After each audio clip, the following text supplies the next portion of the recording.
ಊರಿನ ಗತ ವೈಭವ ಹಾಗೂ ಇಂದಿನ ವಾಸ್ತವ, ಗ್ರಾಮದ ಇತಿಹಾಸ, ಅಭಿವೃದ್ಧಿ ಮತ್ತು ಸಮಸ್ಯೆಗಳ ಕುರಿತು ಚರ್ಚಿಸುವ ವಿಶೇಷ ಕಾರ್ಯಕ್ರಮ ನಮ್ಮೂರು. ಪ್ರತಿ ಶುಕ್ರವಾರ ಬೆಳಿಗ್ಗೆ 9:20 ಹಾಗೂ ಭಾನುವಾರ ಸಂಜೆ 6:50. ನಿಮ್ಮ ಊರ ಕಥೆ, ನಿಮ್ಮ ಜನಧ್ವನಿ 90.8 FM.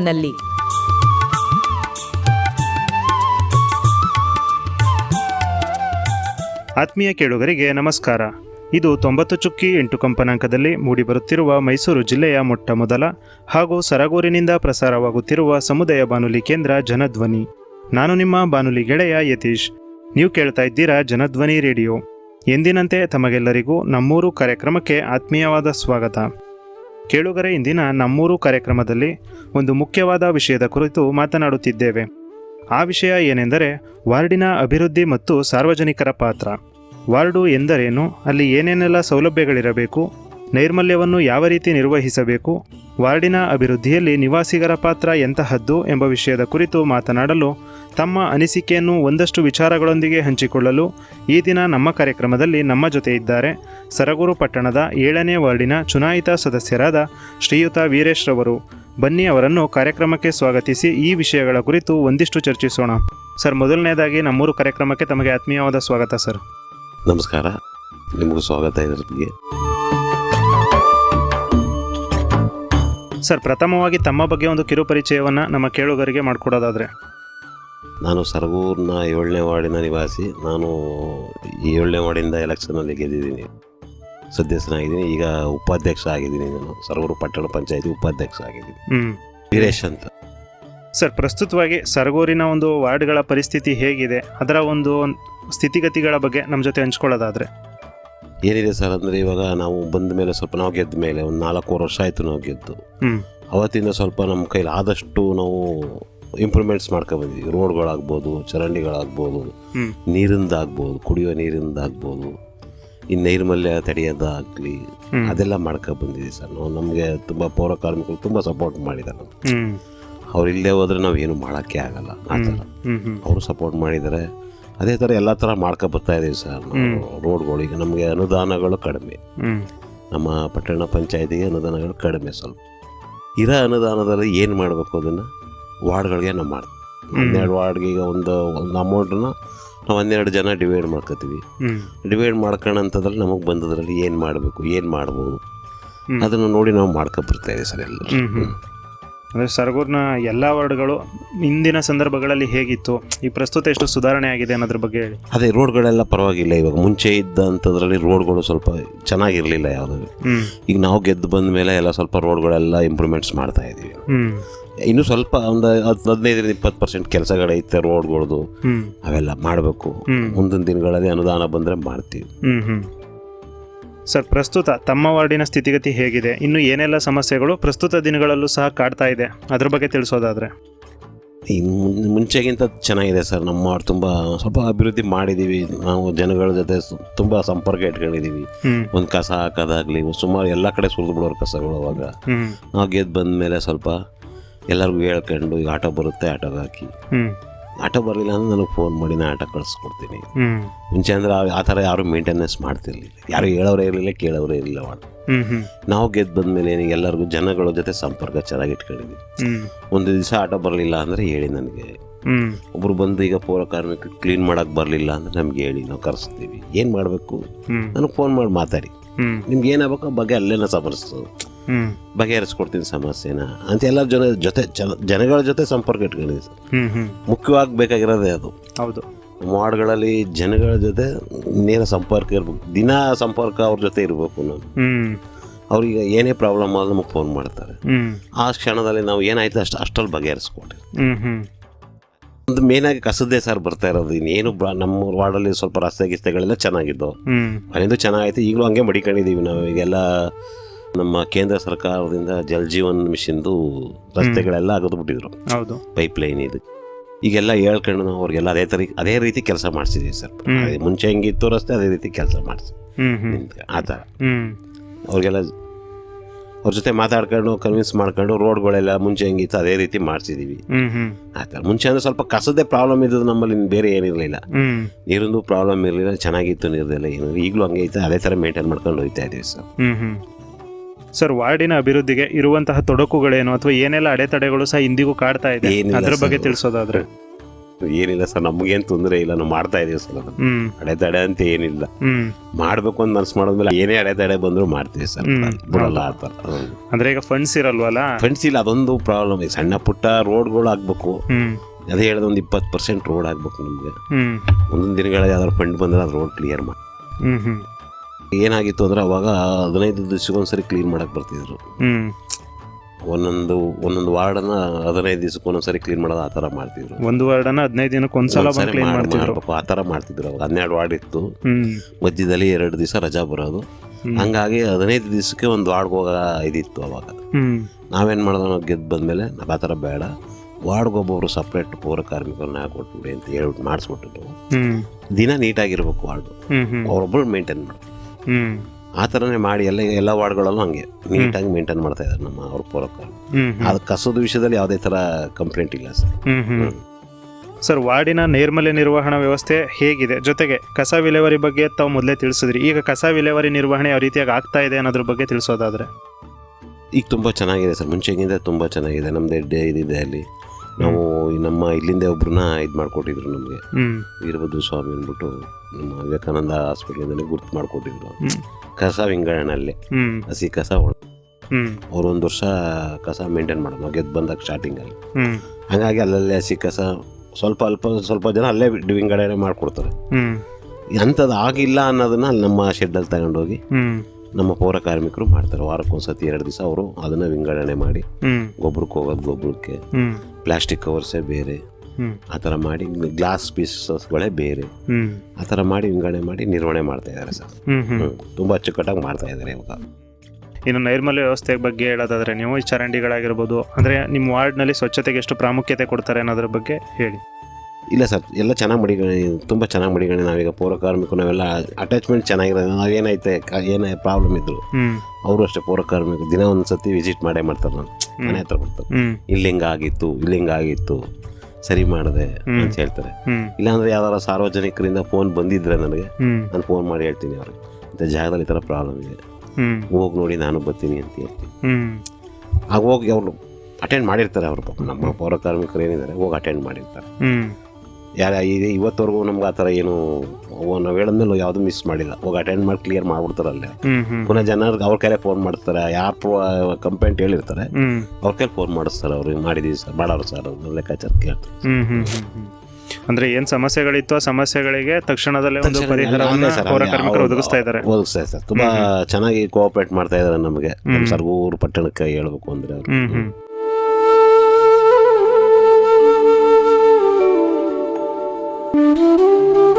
ಸರ್, ಮೂಲಭೂತ ಸೌಕರ್ಯಗಳು ಸಮರ್ಪಕವಾಗಿ ತಮ್ಮ ವಾರ್ಡ್ನಲ್ಲಿ ನಿರ್ವಹಣೆ ಆಗ್ತಾ ಇದೆಯಾ ಅನ್ನೋದ್ರ ಬಗ್ಗೆ ಹೇಳೋದಾದ್ರೆ? ಮೂಲಭೂತ ಸರ್, ನೀರು, ಈಗ ನೀರ್ದೇನು ತೊಂದರೆ ಇಲ್ಲ ಸರ್, ನಮಗೆ ತುಂಬ ಚೆನ್ನಾಗಿದೆ.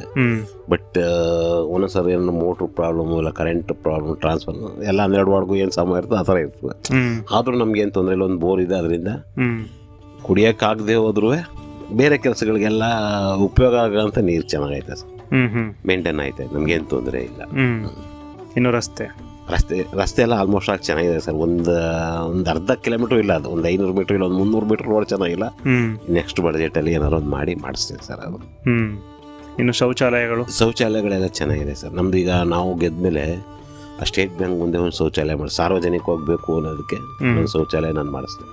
ನಮ್ಮ ಪಟ್ಟಣ ಪಂಚಾಯತಿ ಅನುದಾನ ಒಂದು 9 ಲಕ್ಷ ಅನುದಾನ ಹಾಕಿ ಅದನ್ನು ಮಾಡಿಸಿದ್ದೀನಿ. ಅದನ್ನು ಓಪನ್ ಮಾಡಿಸ್ಬೇಕು, ಇನ್ನೂ ಆಗಿಲ್ಲ. ಓಪನ್ ಮಾಡಿಸ್ತೀವಿ ಇನ್ನೊಂದು 2-3 ತಿಂಗಳಲ್ಲಿ. ಅದೊಂಚೂರು ಅಮೌಂಟ್ ಬಿಡುಗಡೆ ಆದ ತಕ್ಷಣ ಓಪನ್ ಮಾಡಿಸ್ಕೊಡ್ತೀವಿ ಸರ್. ಅದು ಬೀದಿ ದೀಪಗಳು ಅದೆಲ್ಲ ನಿರ್ವಹಣೆ ಮಾಡ್ತಾ ಇದೀವಿ ಸರ್. ನಮ್ಗೇನು ತೊಂದರೆ ಇಲ್ಲ. ಯಾವುದು ಬೀದಿ ದೀಪಗಳದು ಹೋಗ್ತಾ 1-2 ಹೋಗ್ತಾ ಇರ್ತದೆ ತಿಂಗಳು ಒಂದ್ಸರಿ, ಒಂದು ತಿಂಗಳು ಒಂದ್ಸರಿ ಮೇಂಟೈನ್ ಮಾಡ್ತಾ ಇದ್ದೀವಿ. 15 ದಿವಸ 20 ದಿವಸ ತಿಂಗಳಿಗೆ ಒಂದೊಂದು ಬಲ್ಪ್ 2 ಬಲ್ಪ್ ಹೋಗ್ತವೆ, ಅದನ್ನು ಮೇಂಟೈನ್ ಮಾಡ್ತಾ ಇದೀವಿ ಸರ್.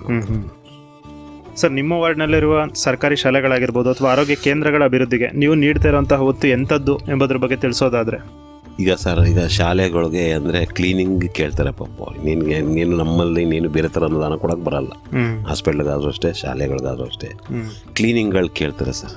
ವಾಟ್ರ್ ಕೇಳ್ತಾರೆ, ಕ್ಲೀನಿಂಗ್ ಕೇಳ್ತಾರೆ. ಅವೆಲ್ಲ ಅವ್ರು ಕೇಳಿದಾಗ ನಾವು ಮಾಡಿಸ್ಕೊಡ್ತೀವಿ ಸರ್. ಸರ್ಕಾರಿ ಆಸ್ಪತ್ರೆ ಇದೆ, ಅವರು ಅಷ್ಟೇ, ಅವ್ರೇನು ಕೇಳೋದೆಲ್ಲ ಅವರೇ ಮಾಡ್ಕೋತಾರೆ. ಬಟ್ ಕೊರೋನಾ ಟೈಮಲ್ಲೆಲ್ಲ ತುಂಬ ನಾವು ಚೆನ್ನಾಗಿ ಮಾಡಿದೆವು. ನಾವು ಕ್ಲೀನಿಂಗ್ ಮಾಡಿಸೋದು, ಸ್ಯಾನಿಟೈಸ್ ಮಾಡಿಸೋದು, ಆ ಥರ ಎಲ್ಲ ತುಂಬ ಚೆನ್ನಾಗಿ ಮಾಡೋದು. ಕೊರೋನಾ ಟೈಮಲ್ಲಿ 2 ದಿವಸಕ್ಕೊಂದ್ಸಲ ಸ್ಯಾನಿಟೈಸ್ ಮಾಡಿಸ್ತಿದ್ದೋ ನಾವು. ಅವಾಗ ಎಲ್ಲ ಪೇಷಂಟ್ಸ್ಗಳು ಅಲ್ಲೇ ಜಾಸ್ತಿ ಅಲ್ವ, ಅವರು ಸರ್ಕಾರಿ ಆಸ್ಪತ್ರೆಯಲ್ಲೇ ಜಾಸ್ತಿ. ಆ ಟೈಮಲ್ಲೆಲ್ಲ ಏನು ಮಾಡೋದು ನಾವು, ಸ್ಯಾನಿಟೈಸ್ ನಮ್ಮ ಆಫೀಸಿಂದ ಸ್ಯಾನಿಟೈಸ್ ಮಾಡಿಸ್ಕೊಡೋದು, ಆ ಥರ ಎಲ್ಲ ತುಂಬ ಚೆನ್ನಾಗಿ ಮಾಡಿಸ್ಕೊಟ್ಟಿದ್ದೀವಿ ಸರ್. ಶಾಲೆ ಇಲ್ಲ ಸರ್, ತುಂಬ ಚೆನ್ನಾಗಿದೆ. ಶಾಲೆಗಳಲ್ಲಿ ತುಂಬ ಚೆನ್ನಾಗೈತೆ, ಹೋಯ್ತಾ ಇರ್ತೀವಿ. ಅವಾಗ ಏನಾದ್ರು ಒಂದು ಸಣ್ಣ ಪುಟ್ಟ ಪ್ರಾಬ್ಲಮ್ ಆದರೂ ಹೇಳ್ತಾರೆ, ಫೋನ್ ಮಾಡಿ ಹೇಳ್ತಾರೆ. ನಮ್ಮ ಅಡುಗೆ ಬರೋದ್ರಿಂದ ಸರ್ಕಾರಿ ಶಾಲೆಗಳು 1 3 ಶಾಲೆ ನಮಗೆ ಬರುತ್ತೆ, ಆಸ್ಪತ್ರೆ ನಮಗೆ ಬರುತ್ತೆ. ಏನೋ ಸಣ್ಣ ಪುಟ್ಟ ಪ್ರಾಬ್ಲಮ್ ಆದರೆ ಫೋನ್ ಮಾಡ್ತಾರೆ ಅವರು. ನಮ್ಮ ಟೀಚರ್ಸ್ಗಳು ಏನಿದ್ದಾರೆ, ಪ್ರಿನ್ಸಿಪಾಲ್ಸ್, ಇವರು ಅವರೆಲ್ಲ ಮಾಡ್ತಾರೆ, ಬನ್ನಿ ಸರ್ ಹಿಂಗಾಗಿದೆ ಅಂತ. ನಾವು ಹೋಗ್ತೀವಿ, ಅಲ್ಲೇ ಏನೋ ಸಣ್ಣ ಪುಟ್ಟ ಇದ್ರೆ ಸಾಲ್ವ್ ಮಾಡ್ತೀವಿ. ಕ್ಲೀನಿಂಗ್ ಹೇಳ್ತಾರೆ, ಕ್ಲೀನ್ ಮಾಡಿಸ್ಕೊಡ್ತಾ ಇರ್ತೀವಿ. ವಾಟ್ರು ಬರಲಿಲ್ಲ ಅಂದರೆ ವಾಟ್ರ್ ಹೇಳ್ತಾರೆ, ಸ್ವಲ್ಪ ನೀರಂದು ಬಿಡಿಸ್ಕೊಡ್ತಾ ಇರ್ತೀವಿ ಸರ್. ಈಗ ಅವಾಗ್ಲಿಂದನೂ ಅದೇ ಥರ ಒಂದೊಂದು 80 ಜನ 90 ಜನ ಅಷ್ಟೇ, ಅದೇ ಪಿ ಹುಡುಗರುಗಳು, ವಿದ್ಯಾರ್ಥಿಗಳು ಅಷ್ಟೇ ಬರ್ತಾ ಇರೋದು. ಅವಲಿಂದ ಒಂದು 20 ವರ್ಷದಿಂದನೂ ಅಷ್ಟೇ ಬರ್ತಾ ಇರೋದು ನಮ್ಮ ಶಾಲೆಗಳಲ್ಲಿ. ಅದೇ ಥರ ಹೋಗ್ತಾ ಇತ್ತು, ಅದೇ ಥರ ಮೇಂಟೈನ್. ಏನು ಸರ್ಕಾರದಿಂದ ಏನು ಬರಬೇಕು ಅದೆಲ್ಲ ತಲುಪ್ತಾ ಐತೆ ಅವ್ರಿಗೆ, ಮಕ್ಕಳುಗಳಿಗೆ, ವಿದ್ಯಾರ್ಥಿಗಳಿಗೆ. ಕ್ಲೀನಿಂಗ್ ಆಗಲಿ, ಒಂದು ಊಟದ ವ್ಯವಸ್ಥೆ ಇದೆಲ್ಲ, ಮಧ್ಯಾಹ್ನದ ಅದು ಎಲ್ಲ ಏನು ಅದರಲ್ಲಿ ಏನು ತೊಂದರೆ ಇಲ್ಲ ಸರ್, ಎಲ್ಲ ನಡೀತಾ ಇದೆ. ಏನು ಅವತ್ತಿಂದ ಏನು 70 80 ಜನ ವಿದ್ಯಾರ್ಥಿಗಳೇನಾದ್ರು ಅಷ್ಟೇ ಅವರೇ ಸರ್. ಅದರಲ್ಲೇನು ಇದಿಲ್ಲ. ನಮ್ಗಳಿಗೆ ಸರ್ ಅವಾಗ ಏನೂ ಇರಲಿಲ್ಲ. ನಮ್ಗೆ ಏನಂದ್ರೆ ಅವಾಗ ಒಂದು ಫುಡ್ ಅಂತ ಕೊಡೋರು ಅಷ್ಟೇ ಇಲ್ಲ. ಅಷ್ಟರಲ್ಲಿ ಸ್ಕೂಲ್ ಬಿಟ್ಟಾಗ ಒಂದು ಫುಡ್ ಅಂತ ಕೊಡ್ತಿದ್ರು, ಅಷ್ಟು ಬಿಟ್ಟರೆ ಏನು ಕೊಡ್ತಿರ್ಲಿಲ್ಲ. ನಾವೆಲ್ಲ ಪರ್ಚೇಸ್ ಮಾಡೇ ಮಾಡ್ತಿದ್ದಿದ್ದು ಅವಾಗೆಲ್ಲ. ಇವತ್ತು ಬಟ್ ಫ್ರೀ ಕೊಟ್ಟರು ಸರ್ಕಾರಿ ಶಾಲೆಗಳಿಗೆ ಬರ್ತಾ ಇಲ್ಲ ಜನಗಳು, ಕರ್ಕೊಬಂದು ಮಕ್ಕಳನ್ನ ಸೇರಿಸ್ತಾ ಇಲ್ಲ ಸರ್. ಹೌದು, ಪ್ರತಿಯೊಂದು. ಈಗ ನಮಗೆ ಈಗ ಮಧ್ಯಾಹ್ನದ ಊಟ ಇದೆ, ಅವ್ರಿಗೆ ಬಟ್ಟೆ ಕೊಡ್ತಾರೆ, ಪೆನ್ ಕೊಡ್ತಾರೆ, ಶೂ ಕೊಡ್ತಾರೆ, ಆ ಥರ ಎಲ್ಲ ಕೊಟ್ಟರು ಮಕ್ಕಳುಗಳು ಬರ್ತಾ ಇಲ್ಲ. ಸರ್ಕಾರಿ ಶಾಲೆಗಳಲ್ಲಿ ಒಳ್ಳೆ ಗುಣಮಟ್ಟದ ಶಿಕ್ಷಣನೇ ಐತೆ ಇವತ್ತು. ನಮಗಿದ್ದ ಕಾಲಕ್ಕೂ ಇವತ್ತಿಗೂ ತುಂಬ ಚೆನ್ನಾಗೈತೆ ಸರ್. ಆದರೂ ಜನ ಅದಕ್ಕೆ ಬರ್ತಾ ಇಲ್ಲ ಅಷ್ಟೇ. ಸರ್, JJM ಬಗ್ಗೆ ತಾವು ಮುಂಚಿತವಾಗಿ ಮಾತಾಡ್ತಿದ್ರಿ. ಈಗ JJM ತಮ್ಮ ಒಂದು ವಾರ್ಡ್ನಲ್ಲಿ ಯಾವ ಹಂತದಲ್ಲಿದೆ? ಜನರಿಗೆ ಇದರಿಂದ ಶುದ್ಧ ಕುಡಿಯುವ ನೀರು ಸಿಗ್ತಾ ಇದೆಯಾ ಅನ್ನೋದ್ರ ಬಗ್ಗೆ ಹೇಳೋದಾದ್ರೆ? ಈಗ ಸರ್, ಈಗ 1 ವರ್ಷ ಆಯಿತು JJM ಕೆಲಸ ಸ್ಟಾರ್ಟ್ ಆಗಿ. ಇದು ಕೇಂದ್ರ ಸರ್ಕಾರದ ಶುದ್ಧ ಕುಡಿಯುವ ನೀರಿನ ಘಟಕ, ಇದು ಕೆಲಸ ನಡೀತಾ ಇದೆ ಸರ್. ಫಸ್ಟ್ ಎಲ್ಲ ಅಪೋಸಿಟೇ ಮಾಡಿದ್ರು, ಆದರೂ ಬಟ್ ಅದನ್ನ ನಿಲ್ಸೋಕ್ಕಾಗಲ್ಲ, ಮಾಡಲೇಬೇಕು. ಸೆಂಟ್ರಲ್ ಗೌರ್ಮೆಂಟ್ ಕೆಲಸ ಅದು, ಮಾಡಲೇಬೇಕು ಅಂತ ಮಾಡಿಸೋ ಸರ್. ತುಂಬ ಚೆನ್ನಾಗಿ ಕೆಲಸಗಳೆಲ್ಲ ತುಂಬ ಚೆನ್ನಾಗಿ ನಡೀತಾ ಇದೆ ಸರ್. ಅಂದರೆ ಒಂದು 2-3 ತಿಂಗಳು ಲೇಟ್ ಆಯ್ತದೆ ಅಷ್ಟೇ ಅವ್ರು ಹೇಳೋದು ಲೆಕ್ಕಾಚಾರಕ್ಕೆ. ಅದು ತುಂಬ ಚೆನ್ನಾಗಿ ಕೆಲಸ ನಡೀತಾ ಇದೆ, ನಿರ್ವಹಣೆ ನಡೀತಾ ಇದೆ. ಇನ್ನು ಅಲ್ಪ ಸ್ವಲ್ಪ ಪೈಪ್ ಲೈನ್ಗಳು ಆಗ್ಬೇಕು, ಎಲ್ಲ ವಾರ್ಡಲ್ಲೂ ಆಗಬೇಕು. ಒಂದು 10 15 20 ಈ ಥರದ ಪೈಪ್ ಲೈನ್ಗಳು ಆಗಬೇಕು. ಆಗುತ್ತೆ, ಅದು ಆಗುತ್ತೆ, ಎಲ್ಲ ಹೇಳಿದೀವಿ. ಈಗೆಲ್ಲ ಹೊಸ ಮೋಟ್ರುಗಳೆಲ್ಲ ಕುಣಿಸ್ತಾ ಇದಾರೆ ಅಲ್ಲಿ ಜಾಗಗಳಲ್ಲಿ. ಹೊಸ ಟ್ರಾನ್ಸ್ಫಾರಮ್ ಮಾಡ್ತಾ ಇದಾರೆ. ಅದು ಬಂದರೆ ತುಂಬ ಚೆನ್ನಾಗಿ ಸರ್ಗೂರಿಗೆ ಶುದ್ಧ ಕುಡಿಯುವ ನೀರಿನ ಚೆನ್ನಾಗಿ ಕೊಡ್ಬೋದು ಜನಗಳಿಗೆ. ತುಂಬ ಒಂದು 12 ಗಂಟೆಯಿಂದ 14 ಗಂಟೆ ನೀರು ಇರಬೇಕು, ಬರ್ತಾ ಇರಬೇಕು. ಆ ಥರ ನಡೀತಾ ಇದೆ ಸರ್, ಕಾಮಗಾರಿಗಳೆಲ್ಲ ನಡೀತಾ ಇದೆ. ಸರ್, ವಾರ್ಡಿನ ಅಭಿವೃದ್ಧಿಯಲ್ಲಿ ಇದುವರೆಗಿನ ತಮ್ಮ ಪಾತ್ರದ ಬಗ್ಗೆ ನಮ್ಮ ಜೊತೆ ಒಂದಷ್ಟು ಮಾಹಿತಿಯನ್ನು ಹಂಚ್ಕೊಳ್ಳೋದಾದ್ರೆ? ಈಗ ಸ್ವಲ್ಪ ಸರ್, ಡ್ರೈನ್ಗಳು 1-2-3 ಕಡೆ ಡ್ರೈನ್ ಇರಲಿಲ್ಲ ಸರ್, ಡ್ರೈನ್ ಮಾಡಿಸಿದ್ದೀನಿ. ಡಾಂಬರ್ಗಳು ಇರಲಿಲ್ಲ, ಡಾಂಬರ್ಗಳು ಮಾಡಿಸ್ತಾ ಇದ್ದೀನಿ ಇವಾಗ. ಆಮೇಲೆ ನಾವು ಗೆದ್ದು ಬಂದಾಗ ಒಂದು ಸಾರ್ವಜನಿಕವಾಗಿ ಬರ್ನಿಂಗ್ ಯಾರ್ಡ್ ಅಂತ ಸ್ಮಶಾನ ಇದರಲ್ಲಿ, ಹೌದು, ಅದೊಂದು ಮಾಡಿಸ್ತೋ ಸರ್. ನಾವು ಬಂದಾಗ ಒಂದು 5 ಲಕ್ಷ ಅದು ಫಂಡ್ ಮಾಡಿ ಸಾರ್ವಜನಿಕವಾಗಿ ಬರ್ನಿಂಗ್ ಇದು ಮಾಡಿಸ್ತೋ ಅಲ್ಲಿ, ಆ ಥರದ್ದು. ಆಮೇಲೆ ಬೋರ್ಗಳು, ಕೆಟ್ಟೋದ ಬೋರ್ಗಳೆಲ್ಲ ನಿರ್ವಹಣೆ ಮಾಡ್ತಾ ಇದ್ದೀವಿ ಅವತ್ತಿಂದ. ಆಮೇಲೆ ಅಲ್ಲಿ ಸೋಮೇಶ್ವರನ ದೇವಸ್ಥಾನದ ಹತ್ರ ಸರ್ ನಮ್ಮ ಇದರಲ್ಲಿ ಒಂದು ಬೋರ್ ಹಾಕ್ಸ್ಕೊಡು, ಕೈ ಹ್ಯಾಂಡ್ ಬೋರು. ಅಲ್ಲಿ ಹೋದ್ರೆ ಯಾರಿಗೂ ನೀರಿಗೆ ತೊಂದರೆ ಆಗೋದು, ಕೈ ಕಾಲು ತೊಳೆಯೋಕ್ಕಾಗಲಿ ಕುಡಿಯೋಕ್ಕಾಗಲಿ ನೀರು ಇರ್ತಿರ್ಲಿಲ್ಲ. ಆ ಥರದಲ್ಲಿ ನಮ್ಮ ಅನುದಾನದಲ್ಲಿ ಅದೊಂದು ಬೋರ್ ಹಾಕ್ಸಿ ಹ್ಯಾಂಡ್ ಬೋರ್ಡ್ರು ನೀರು ಬರ್ಬೇಕಿಪ್ಪ ನಂಗೆ ಆ ಥರ ಮಾಡಿದ್ದೀನಿ. ನಮ್ಮ ವಾರ್ಡಲ್ಲಿ ಏನು ಕೆಲಸಗಳೇನಿಲ್ಲ ಸರ್, ಇರೋದ್ರಲ್ಲಿ ಎಲ್ಲ ಆಲ್ಮೋಸ್ಟ್ ಆಲ್ ಮಾಡಿದ್ದೀನಿ ಸರ್. ಇಲ್ಲಿ ಕಾಂಕ್ರೀಟ್ ರೋಡ್ಗಳಿರಲಿಲ್ಲ, ಅದೆಲ್ಲ ಒಳಗಡೆ ನಮ್ಮ ಒಂದು ST ಸಮುದಾಯದ ಜಾಗ ಬರ್ತದೆ, ಅಲ್ಲೆಲ್ಲ ಕಾಂಕ್ರೀಟ್ಗಳು ಹಾಕ್ಸಿದ್ದೀನಿ, ಡ್ರೈನ್ಗಳು ಮಾಡಿಸ್ಕೊಟ್ಟಿದ್ದೀನಿ ಸರ್. ಆಮೇಲೆ ಚರಂಡಿ ಮೇಲಲ್ಲಿ ಚಿಕ್ಕದು ಒಂದು ಗಲ್ಲಿ ಇತ್ತು, ಓಡಾಡಕ್ಕೆ ಆಯ್ತಿರ್ಲಿಲ್ಲ, ಅದ್ರ ಮೇಲೆ ಸ್ಲ್ಯಾಬ್ ಹಾಕ್ಸ್ಕೊಟ್ಟಿದ್ದೀನಿ ಓಡಾಡಕ್ಕೆ. ಆ ಥರ ಎಲ್ಲ ಕೆಲಸ ಏನೇನು ಆಯ್ತದೆ ಅದೆಲ್ಲ ಮಾಡಿಸಿದ್ದೀನಿ ಸರ್ ಆಲ್ಮೋಸ್ಟ್ ಆಲ್.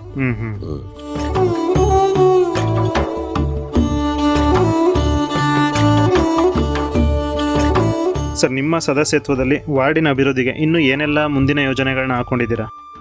ನಮ್ಮದು ಸರ್ ಈಗ ಆಲ್ಮೋಸ್ಟ್ ಅಲ್ಲೆಲ್ಲ ಒಂದು 80% ಕೆಲಸ ಮಾಡಿದ್ದೀನಿ ಅಂತ ನನಗನ್ಸುತ್ತೆ. ಅದನ್ನು ಸಾರ್ವಜನಿಕರು ಹೇಳ್ಬೇಕು, ಅವ್ರು ಹೇಳ್ಬೇಕು. ನಾವು ಹೇಳೋಕ್ಕಿಂತ ಹೆಚ್ಚಾಗಿ ಸಾರ್ವಜನಿಕರು ಹೇಳ್ಬೇಕು ಏನು ಕೆಲಸ ಮಾಡೋರೆ. ಅದೇನು ಸ್ವಲ್ಪ ದೂರ ರೋಡ್ ಇದೆ ಸರ್, 100 ಮೀಟ್ರ್ ಅಷ್ಟು ರೋಡ್ ಬರ್ತದೆ, 300 ಮೀಟ್ರ್ ರೋಡ್ ಆಯ್ತು ಮಾಡಬೇಕು. ಅದೊಂದು ಮಾಡಿಬಿಟ್ರೆ ಒಂದು ಫಿಲ್ ಆಗುತ್ತೆ ಸರ್. ಒಂದೆರಡು ಕಡೆ ಸಣ್ಣದೊಂದು ಡಕ್ಗಳು ಮಾಡಬೇಕು, ಒಂದೆರಡು ಕಡೆ ಡ್ರೈನ್ ಮಾಡ್ಬೇಕು ಸರ್, ಚಿಕ್ಕ ಡ್ರೈನ್ಗಳು ಅವೆಲ್ಲ. ಅದೇ ಅಕ್ಕಪಕ್ಕ ಮನೆಯವ್ರದ್ದು ಸಮ್ಮತಿ ಬೇಕು, ಅದಕ್ಕೆ ಅವರು ಒಪ್ಕೋಬೇಕು ಮಾಡಿ ಅಂತ. ಆ ಥರ ಜಾಗಗಳಲ್ಲಿ ಮಾಡಬೇಕು. ಅದನ್ನು ಮುಂದಿನ ದಿನಗಳಲ್ಲಿ ಅವ್ರನ್ನೆಲ್ಲ ಒಪ್ಪಿಸಿ ಆ ಚರಂಡಿನ ಮಾಡಿಸಿ ಕೆಲಸ ಒಂದು 100% ಫುಲ್ಫಿಲ್ ಆಗಂಗೆ ಮಾಡಬೇಕು ಅಂತ ಆಸೆ ಸರ್. ನಮ್ಗೆ ಇನ್ನೊಂದು 6 ತಿಂಗಳ ಅವಧಿ ಇದೆ. 6 ತಿಂಗಳಲ್ಲಿ ಅಷ್ಟು ಕಾಮಗಾರಿಗಳನ್ನ ಮಾಡಿ ಮುಗಿಸ್ಬೇಕು ಅಂತ ನಮ್ಮಲ್ಲಿ ಇದಿದೆ ಸರ್, ಆಸೆ ಇದೆ ನಮಗೆ. ಬೇರೆ ರೋಡ್ಗಳಾಗಲಿ ಚರಂಡಿಗಳಾಗಲಿ ಎಲ್ಲ ಕ್ಲಿಯರ್ ಆಗಿದೆ ಸರ್. ಆ ಥರದಲ್ಲಿ ಯಾವುದು ಪ್ರಾಬ್ಲಮ್ ಇಲ್ಲ. ಏನಂದ್ರೆ ಇನ್ನು ಮಾಡಿದ್ರೆ ನೆಕ್ಸ್ಟ್ ಸಮುದಾಯಗಳಿಗೆ ಏನಾರ ಮಾಡಬೇಕು. ಏನೋ ಅವ್ರಿಗೊಂದು ಈಗ ದೇವಸ್ಥಾನಗಳು, ಕ್ಷೇತ್ರಗಳು ಆ ಥರ ಇರೋಕೆ ಏನಾರ ಒಂದು ಸರ್ಕಾರದಿಂದ ಸಹಾಯ ಮಾಡಬೇಕು. ಅಂದ್ರೆ ಈಗ ಸಮುದಾಯಕ್ಕೆ ನಿಮ್ಮ ಪ್ರಕಾರ ಈಗ ಒಂದೊಂದು ಸಮುದಾಯಕ್ಕೆ ಸಂಬಂಧಪಟ್ಟಂತೆ ಒಂದು ಸಮುದಾಯ ಭವನಗಳಿರ್ತವೆ, ಅದಕ್ಕೇನು ಸಣ್ಣ ಪುಟ್ಟ ಅಂತದ್ದು ಸರ್ಕಾರದಿಂದ ಏನಾರ ಬರೋಂಥ ಅನುದಾನಗಳನ್ನ ಕೊಡಿಸಿ ಇಂಪ್ರೂವ್ಮೆಂಟ್ಸ್ ಮಾಡಬೇಕು ಅನ್ನೋದು ನಮ್ಮ ಆಸೆ ಸರ್. ನಮ್ಮ ಶಾಸಕರಿಗೊಂದು ಮಾತು ಹೇಳೋದು ಇಷ್ಟೇ, ನಮಗೆ ಗೆದ್ದಾಗಲಿಂದ ನಾವು ಕೇಳ್ತೇವೆ ಸರಗೂರು ಈಗ ಅಲ್ಲಿ ಸೌಜನ್ಯ ಗ್ಯಾಸ್ ಏಜೆನ್ಸಿಯಿಂದ ನಾವೀಗ ಬಂದ್ಕಲ್ಕೊಂಡು ಈ ಚಾನಲ್ ತನಕ ನಾವು ಡಬಲ್ ರೋಡ್ ಮಾಡಿಕೊಡಿ ಅಂತ ಕೇಳ್ತಿದ್ದೆ. ಅವತ್ತಿಂದ ಕೇಳ್ತಿದ್ದೆ, ಅವತ್ತಿಂದ ಆಶ್ವಾಸನೆ ಕೊಡ್ತಾರೆ ಮಾಡ್ತೀನಿ ಅಂತ, ಇನ್ನೂ ಮಾಡಿಲ್ಲ. ಅದನ್ನು ಶಾಸಕರು, ನಮ್ಮ ಸಂಸದರಿದ್ದಾರೆ MP ಅವರು ಎಲ್ಲ ಸೇರಿ ಅದೊಂದು ಕೆಲಸನ ಮಾಡಿಕೊಡಿ ಅಂತ ಕೇಳ್ಕೊತೀವಿ. ಇವತ್ತು ಮನವಿ ಮಾಡ್ಕೊತೀವಿ. ಎಲ್ಲ ಕಡೆ ತುಂಬ ಅವಶ್ಯಕತೆ ಇದೆ ಸರ್. ಎಲ್ಲ ಕಡೆ ಈಗ ಅಕ್ಕಪಕ್ಕ ಈಗ ನಾವು ಎಡಿಯಾಲಕ್ಕೆ ಹೋದ್ರೆ ಎಡಿಯಾದಲ್ಲಿದೆ, ಕೋಟೆಗೆ ಹೋದ್ರೆ ಕೋಟೆಲಿದೆ. ಮಧ್ಯೆ ಇರೋ ನಮ್ಮ ಸರಗೂರಲ್ಲೇ ಇಲ್ಲ, ಇಂಥ ತಾಲೂಕು ಕೇಂದ್ರವಾಗಿ ಇಲ್ಲೇ ಡಬಲ್ ರೋಡ್ ಇಲ್ಲ. ಬಸ್ ಸ್ಟ್ಯಾಂಡ್ ಹತ್ರ ತುಂಬ ನಮಗೆ ಟ್ರಾಫಿಕ್ ಜಾಮ್ ಆಗೋದು, ಆಕ್ಸಿಡೆಂಟ್ಸ್ಗಳಾಗೋದು, ಈ ಥರ ತುಂಬ ಆಗ್ತಾ ಇದೆ. ಅದಕ್ಕೆ ಶಾಸಕರಿಗೆ ಒಂದು ಮನವಿ ಮಾಡ್ತೀವಿ, ಅದನ್ನ ಒಂದು ಕಾಮಗಾರಿ ಮಾಡ್ಕೊಡಿ ನಮಗೆ ಅಂತ ಕೇಳ್ಕೊಳ್ತೀವಿ. ಈ ನಿಮ್ಮ ಜನಧ್ವನಿ ಮುಖಾಂತರ ಅವ್ರನ್ನ ಕೇಳ್ಕೊತೀವಿ. ಈಗ ನಮಗೆ ಸರ್ ಸರ್ಕಾರದಿಂದ ಮನೆಗಳು ಬರ್ತಾ ಇಲ್ಲ, ಹಣ ಬಿಡುಗಡೆ ಆಯ್ತಾ ಇಲ್ಲ. ಅವೇ ತುಂಬ ಮನೆಗಳಿವೆ ನಮಗೆ. ನಾವು ಕೊಳಚೆ ಪ್ರದಕ್ಕೆ ಸೇರಿಸ್ಬೇಕು ಅಂತಲೇ ಸ್ವಲ್ಪ ಓಡಾಡಿದೆ ನಾನು, ಬಟ್ ಅದಾಗಲಿಲ್ಲ. ಹಂಗಾಗಿ ಈಗ ಸರ್ಕಾರದಲ್ಲಿ ಏನಾರ ಮನೆಗಳು ಕೊಟ್ಟರೆ ಸರ್, ಮನೆ ಬಿಡುಗಡೆ ಮಾಡಿಕೊಡ್ಬೇಕು ಸರ್ಕಾರ. ಸ್ವಲ್ಪ ಮನೆಗಳಿದೆ, ಹಳೆ ಮನೆ, ಹಂಚಿನ ಮನೆಗಳೇ ಇದೆ ಇನ್ನೂ. ಅಂಥ ಮನೆಗಳಿಗೆ ಅನುದಾನಗಳು ಕೊಡ್ಬೇಕು ಸರ್. ಸರ್, ಒಟ್ಟಾರೆಯಾಗಿ ವಾರ್ಡಿನ ಅಭಿವೃದ್ಧಿಯಲ್ಲಿ ತಮ್ಮ ಪಾತ್ರ ಆಗಿರ್ಬೋದು, ಯುವಕರ ಪಾತ್ರ ಆಗಿರ್ಬೋದು, ಜೊತೆಗೆ ಸಾರ್ವಜನಿಕರ ಪಾತ್ರ ಆಗಿರ್ಬೋದು, ಎಷ್ಟು ಪ್ರಾಮುಖ್ಯತೆಯನ್ನು ಹೊಂದಿರುತ್ತೆ ಅನ್ನೋದ್ರ ಬಗ್ಗೆ ಹೇಳೋದಾದರೆ? ನಮಗೆ ಸರ್ ತುಂಬ ವಾರ್ಡಲ್ಲಿ ಯುವಕರು, ಸಾರ್ವಜನಿಕರೇ, ನಮ್ಮ 7ನೇ ವಾರ್ಡ್ ಸಾರ್ವಜನಿಕರು, ಯುವಕರುಗಳು ಇನ್ನು ಚಿಕ್ಕ ಹುಡುಗರಾದರೂ ಅಷ್ಟೇ ಇವತ್ತು ನಮ್ಮ ಕಂಡ್ರೆ ಪ್ರೀತಿಯಾಗಿದ್ದಾರೆ. ನಾವು ಅವ್ರ ಜೊತೆಗೆ ಅಷ್ಟೇ ಅನ್ಯೋನ್ಯತೆಯಿದ್ದೀವಿ. ಎಲ್ಲ ಕಾರ್ಯಕ್ರಮಗಳಿಗೂ ನಮ್ಮನ್ನ ಇನ್ವೈಟ್ ಮಾಡ್ತಾರೆ. ಹಂಗಾಗಿ ನಮ್ಮ ಕೈಲಾದದನ್ನು ನಾವು ಸಹಾಯ ಮಾಡ್ತೀವಿ. ಆಮೇಲೆ ಅವರು ನಮ್ಮನ್ನ ಅಷ್ಟೇ ಇಷ್ಟಪಟ್ಟು ಕರೀತಾರೆ ಎಲ್ಲ ಇದಕ್ಕೂ, ಕಾರ್ಯಕ್ರಮಗಳು ಎಲ್ಲ ಸಮಾಜದಲ್ಲೂ 4-5 ಸಮಾಜ ಬರ್ತದೆ ನಮಗಲ್ಲಿ. ಎಲ್ಲ ಸಮಾಜದಲ್ಲೂ ನಮ್ಮನ್ನ ಇಷ್ಟಪಟ್ಟು ಕರೀತಾರೆ. ನಾವು ಅಷ್ಟೇ ಗೌರವ, ಅವ್ರು ಕರೆದೋದಕ್ಕೆ ಗೌರವವಾಗಿ ಹೋಗಿ ಅವ್ರಿಗೆ ಪ್ರೀತಿ ಪಾತ್ರ ನಾವು ಇದು ಮಾಡ್ತಾ ಇದ್ದೀವಿ ಸರ್. ಹಂಗಾಗಿ ವಾರ್ಡಲ್ಲಿ ಏನು ಸಮಸ್ಯೆ ಇಲ್ಲ ನಮ್ಮ ಬಗ್ಗೆ ಅಂತ ನಾವು ತಿಳ್ಕೊಂಡಿದ್ದೀವಿ. ಬಟ್ ಅದನ್ನು ಅವರು ಸಾರ್ವಜನಿಕರು ಹೇಳಬೇಕು ಸರ್. ಸರ್, ಕೊನೆಯದಾಗಿ ನಮ್ಮ ಜನಧ್ವನಿ ಕೇಳುಗರಿಗೆ, ಜೊತೆಗೆ ಸರಗೂರಿನ ತಾಲೂಕಿನ ಜನತೆಗೆ ಮತ್ತು ನಿಮ್ಮ ವಾರ್ಡ್ನ ಜನತೆಗೆ ಏನಾದರೂ ಒಂದು ಕಿವಿ ಮಾತನ್ನು ಹೇಳೋದಾದರೆ ಏನಂತ ಹೇಳೋದಕ್ಕೆ ಬಯಸ್ತೀರಾ? ಈಗ ನಾವು ಏನೇ ಕಸ ನಿರ್ವಹಣೆ ಮಾಡ್ತೀವಿ ಅಂದರೂ ಸರ್, ಮೊದಲನೇದಾಗಿ ಸಾರ್ವಜನಿಕರೇ ಮುಖ್ಯ. ಅದು ಅವರೇ ಮೇಯ್ನ್. ಅವ್ರೇನು ಮಾಡ್ಬೇಕು, ಕಸನ ಎಲ್ಲಿ ರೋಡ ರಸ್ತೆಗಳ ಸುರಿಬೇಡಿ. ಏನು ನಿಮ್ಮ ಪ್ರತಿಯೊಂದು ಪಂಚಾಯತಿಗೂ ಒಂದೊಂದು ಗಾಡಿ ಕೊಟ್ಟವ್ರು, ಕಸ ತುಂಬ್ಕೊಳಕ್ಕೆ ಅವ್ರಿಗೆ ಬಂದೇ ಬರ್ತಾರೆ, ಮನೆ ಮುಂದಕ್ಕೆ ಬಂದೇ ಬರ್ತಾರೆ. ಆ ಕಸನೆಲ್ಲ ಅದಕ್ಕೆ ಹಾಕಿ ಎಲ್ಲ ಸಾರ್ವಜನಿಕನಿಗೆ ನಾನು ಕೈ ಮುಗಿದು ಕೇಳ್ಕೊಳ್ಳೋದು ಅದನ್ನೇ. ಎಲ್ಲ ನಾವು ಎಲ್ಲ ಸರಗೂರು ತಾಲೂಕು ಅನ್ನೋದಲ್ಲ, ಇಡೀ ಎಲ್ಲ ದೇಶದ ಜನತೆನೇ ಕೇಳ್ಕೊಳ್ಳೋದು ಅದನ್ನು. ಫಸ್ಟ್ ಕಸನ ಗಾಡಿಗಳು ಬರ್ತವೆ, ಗಾಡಿಗಳಿಗೆ ಹಾಕಿ ಅಲ್ಲಿ ಇಲ್ಲಿ ಸುರಿದು ನೈರ್ಮಲ್ಯ ಮಾಡಬೇಡಿ. ವಾರ್ಡಿಂದ ಏನು ತೊಂದರೆ ಇಲ್ಲ ನಮ್ಮ ಜನತೆಗೆ. ನಾವು ಸದಾ ಚಿರಋಣಿ ಆಗಿರ್ತೀವಿ ಸರ್ ನಮ್ಮ ವಾರ್ಡಿನ ಜನತೆಗೆ. ಇಲ್ಲಿಯವರೆಗೂ ತಮ್ಮ ವಾರ್ಡಿನ ಸ್ಥಿತಿಗತಿ, ಅಲ್ಲಿನ ಮೂಲಸೌಕರ್ಯಗಳ ನಿರ್ವಹಣೆ, ಇದರಲ್ಲಿ ಸಾರ್ವಜನಿಕರು ಮತ್ತು ಯುವಕರ ಪಾತ್ರ, ವಾರ್ಡಿನ ಅಭಿವೃದ್ಧಿಗೆ ಮುಂದಿನ ಯೋಜನೆಗಳು, ಈ ವಿಚಾರಗಳ ಕುರಿತು ಮಾಹಿತಿಯನ್ನು ತಿಳಿಸಿಕೊಟ್ಟಿದ್ದಕ್ಕೆ ನಮ್ಮಿಂದ ಹಾಗೂ ಸಮಸ್ತ ಜನಧ್ವನಿ ಕೇಳುಗರಿಂದ ತಮಗೆ ಹೃತ್ಪೂರ್ವಕ ಧನ್ಯವಾದಗಳು ಸರ್. ನಮಸ್ತೆ. ಎಲ್ಲ ಜನತೆಗೂ ತುಂಬ ಹೃದಯದ ಧನ್ಯವಾದಗಳು. ಇಂದು ನಾವು ಸರಗೂರು ಪಟ್ಟಣದ 7ನೇ ವಾರ್ಡಿನ ಚುನಾಯಿತ ಸದಸ್ಯರಾದ ಶ್ರೀಯುತ ವೀರೇಶ್ ರವರಿಂದ 7ನೇ ವಾರ್ಡಿನ ಬಗ್ಗೆ ಸಂಪೂರ್ಣ ಮಾಹಿತಿಯನ್ನು ತಿಳಿದುಕೊಂಡೆವು. ಇದೇ ರೀತಿ ಮತ್ತೊಂದು ವಾರ್ಡಿನ ಸ್ಥಿತಿಗತಿ, ಮೂಲಭೂತ ಸೌಕರ್ಯಗಳ ನಿರ್ವಹಣೆ ಮತ್ತು ಸಮಸ್ಯೆಗಳನ್ನು ಕುರಿತು ಮುಂದಿನ ನಮ್ಮೂರು ಕಾರ್ಯಕ್ರಮದಲ್ಲಿ ತಮ್ಮೆಲ್ಲರನ್ನೂ ಭೇಟಿಯಾಗುತ್ತೇನೆ. ಅಲ್ಲಿಯವರೆಗೂ ಕೇಳ್ತಾ ಇರಿ 90.8 ಕಂಪನಾಂಕದಲ್ಲಿ ಮೂಡಿಬರುತ್ತಿರುವ ಮೈಸೂರು ಜಿಲ್ಲೆಯ ಮೊಟ್ಟಮೊದಲ ಹಾಗೂ ಸರಗೂರಿನಿಂದ ಪ್ರಸಾರವಾಗುತ್ತಿರುವ ಸಮುದಾಯ ಬಾನುಲಿ ಕೇಂದ್ರ ಜನಧ್ವನಿ. ಧನ್ಯವಾದಗಳು.